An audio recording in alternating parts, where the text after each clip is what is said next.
Hello everyone, very good morning to all of you. Welcome to our online class.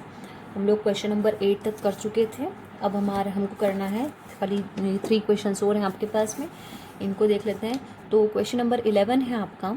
11 bags of wheat flour each marked 5 kg actually contained the following weights of flour in kg। मतलब 11 bags है हमारे पास wheat flour, मतलब गेहूँ का आटा, ठीक है।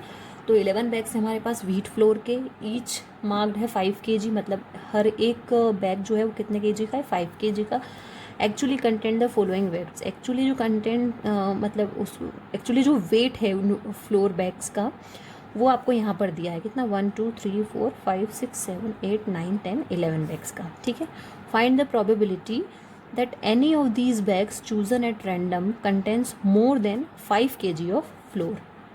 मतलब 5 kg से मोर देन 5 kg, मतलब 5 kg से ज़्यादा जिसका फ्लोर हो, मतलब वेट हो, ठीक है। तो इसको मतलब टोटल नंबर ऑफ बैग, तो आप पहले ये देख लीजिए कि टोटल नंबर ऑफ बैग्स कितने हैं आपके यहाँ पर, ठीक है। क्वेश्चन नंबर 11 है हमारा सॉल्यूशन, ठीक है। टोटल नंबर ऑफ बैग्स आपके कितने, 11, ठीक है। प्रोबेबिलिटी हमको क्या फाइंड करनी है, प्रोबेबिलिटी अ bag weighing more than 5 kg बोल रखा है उसने हमसे नीचे क्वेश्चन में, ठीक है। तो आपको पता ही है यहाँ पर क्या करते हैं हम, नंबर ऑफ फेवरेबल आउटकम्स और अपॉन में number of total outcomes. Number of bags which way more than 5 kg upon में टोटल नंबर ऑफ बैग्स। तो काउंट कर लेते हैं, 5 kg से ज़्यादा कितने हैं, ये 5 kg से ज़्यादा है 1, ये भी 5 kg से ज़्यादा है, ये भी 1 2 3 4 5 6, ठीक है। और ये 7, मतलब 5 को काउंट नहीं करना है, मोर देन 5 मतलब 5 काउंट नहीं होगा, 5 ग्राम से ज़्यादा जिसका वजन है। तो ऑब्वियसली 1 2 3 के 4 5 6 और 7, मतलब 7 बैग्स। तो क्या आ जाएगा, 7 अपॉन में 11 इज़ योर आंसर। क्लियर है सबको, बिल्कुल छोटा सा क्वेश्चन था। अब हम करेंगे क्वेश्चन नंबर 12, ठीक है। क्वेश्चन नंबर 12 है आपका। इन क्वेश्चन नंबर 5 एक्सरसाइज 14.2, मतलब मेन क्वेश्चन आपको कहाँ मिलेगा, एक्सरसाइज 14.2 क्वेश्चन नंबर 5। तो देख लेते हैं 14.2 के अंदर क्वेश्चन नंबर 5 ये रहा। A study was conducted to find out the concentration of sulfur dioxide in the air in parts per million. The data obtained for 30 days का डेटा आपको यहाँ पर गिवन है। सिर्फ क्वेश्चन को आपको यहीं तक देखना है। अब मेन क्वेश्चन हमसे क्या बोल रहा है, You were asked to prepare a frequency distribution table regarding the concentration of sulfur dioxide in the air in parts per million of a certain city for 30 days. Using this table, find the probability of the concentration of sulfur dioxide in the interval 0.12 से लेके 0.16 of any of these days। मतलब पहले जो data हमको यहाँ पर दिया है क्वेश्चन में, इससे हमको पहले फ्रिक्वेंसी डिस्ट्रीब्यूशन टेबल बनानी पड़ेगी, ठीक है। उसके बाद हमको क्या करना है कि जो भी डाटा जो है 0.12 से 0.16 के बीच में आया होगा any of this days sulphur dioxide का, उसकी हमको क्या फाइंड करनी है, प्रोबेबिलिटी हमको फाइंड करनी है, ठीक है। तो फ्रीक्वेंसी डिस्ट्रीब्यूशन टेबल हमको यहाँ पर बनाने की ज़रूरत नहीं पड़ेगी, क्योंकि हम डायरेक्ट इसी के अंदर देख लेंगे, जो भी 0.12 से 0.16 के बीच में आए होंगे उनको काउंट कर लेंगे, तो हमारी तो क्या बोलते हैं प्रोबेबिलिटी आ जाएगी, ठीक है। तो आप इसको देख लीजिए क्या है ये, किस तरीके से हम इसको करेंगे, ठीक है। तो पहले तो हम देख लेते हैं टोटल नंबर ऑफ डेज कितने हैं, 30,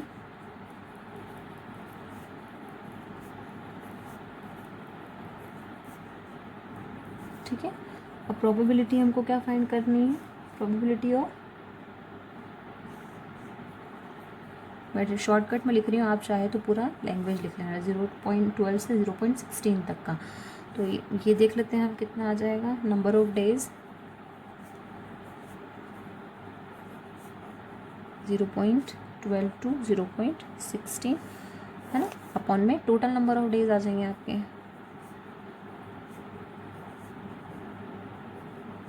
क्लियर। तो हम लोग देख लेते हैं कितने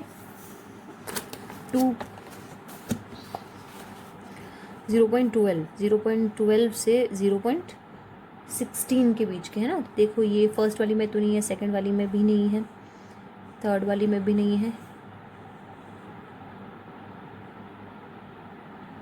अरे है ना, एक है ना, और इसमें देखें तो 2, मतलब सिर्फ 2 नंबर्स ऐसे हैं जो 0.12 से 0.16 के बीच में आ रहे हैं। तो 2/30 आपका क्या आ जाएगा, आंसर आ जाएगा। क्लियर, बस सिंपल सा हो गया आपका क्वेश्चन खत्म। अब क्वेश्चन नंबर 13 देखते हैं। इन क्वेश्चन नंबर, इसका भी मेन क्वेश्चन आपको एक्सरसाइज 14.2 का क्वेश्चन नंबर फर्स्ट मिलेगा। ये रहा, मिल दिखा आपको। The blood group of 30 students of class 9th are recorded as follows. 30 class 9th के 30 स्टूडेंट्स का ब्लड ग्रुप यहाँ पर आपको दे रखा है। ब्लड ग्रुप ए है, बी है, ओ है, वो पता है ना आपको, किसी का ए पॉजिटिव होता है, किसी का बी पॉजिटिव होता है, किसी का ओ पॉजिटिव होता है, इस टाइप से ब्लड ग्रुप्स होते हैं ना आपके, उनका आपको यहाँ पे डेटा दे रखा है। तो क्वेश्चन सिर्फ आपको यहीं तक देखना है। अब हमको क्वेश्चन के अंदर फाइंड क्या करना है, देखिए, you were asked to prepare a frequency distribution table regarding the blood groups of 30 student of a class. Use this table to determine the probability that a student of this class selected at random has blood group A B. जिसका भी blood group A B है उनका हमको find करना है। तो क्या आपको दिख रहा है, 1 2 3 आपको नज़र आ रहा है यहाँ पे, और टोटल कितना है 30। तो देखा जाए 3/30 आपकी प्रोबेबिलिटी आ गई, बट फिर भी मैं आपको इसको सॉल्व करके दिखा देती हूँ। तो टोटल नंबर ऑफ स्टूडेंट कितना हो जाएगा, 30 है ना, और प्रोबेबिलिटी अ स्टूडेंट हैज़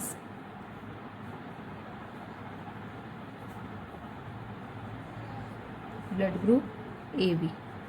तो अपॉन में क्या आ जाएगा, नंबर ऑफ स्टूडेंट अपॉन में टोटल स्टूडेंट है ना। तो कितना अभी हमने काउंट किया था, कितना आ रहा था 3, इसका आ गया अपन में 30। इसको जब आप कट करेंगे तो 1/10 इज़ योर आंसर। अब आपका ये जो चैप्टर है ये पूरा कंप्लीट हो चुका है मेरी साइड से, और बस ये एक ही एक्सरसाइज थी इसके अंदर। तो कल का दिन मैं आपको डाउट के लिए दे रही हूँ। अगर पूरे चैप्टर में आपको किसी भी क्वेश्चन में कोई भी डाउट हो तो आप उसको पूछ सकते हैं, कल मुझसे आप पूछ लेना उसको। और जिसने सारे क्वेश्चंस कर लिए वो भी कमेंट करें प्लीज़ कि हाँ मैडम हमसे सारे क्वेश्चन हो गए हैं। और जिससे कोई क्वेश्चन के अंदर अगर कोई प्रॉब्लम आ रही है आपको तो उसको भी बेझिझक आप कमेंट सेक्शन में पूछ सकते हैं कि मैडम इस चैप्टर के इस क्वेश्चन के अंदर, या फिर कोई एग्जाम्पल भी अगर आपसे सॉल्व नहीं हुआ है इस चैप्टर का तो एग्जाम्पल भी पूछ सकते हैं हम।